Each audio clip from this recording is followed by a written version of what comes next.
పూర్వజన్మ కర్మ అంటాం కదా, ప్రస్తుత కర్మ అంటాం కదా, ఈ రెండూ కూడా పొట్టేళ్లలా దెబ్బలాడుకుంటాయిట. ఏది నెగ్గుతుందో చెబుతున్నాడు చాలా స్పష్టంగా.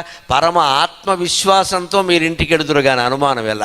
పొట్టేళ్ల పోటీ, గొర్రె పొట్టేళ్ళు కనుక పోటీ పడితే అవి ఎలా ఉంటాయంటే ఏదో ఒకటి తల పగిలి చచ్చిపోయే వరకు వెళ్ళదండి అక్కడి నుంచి. పొట్టేలు పందెం అంతవరకు పోదండి, ఇలా టక్కి టక్కి టక్కి టక్కి గుద్దుకుంటూనే ఉంటాయండి. అంత పౌరుషం వాటికి.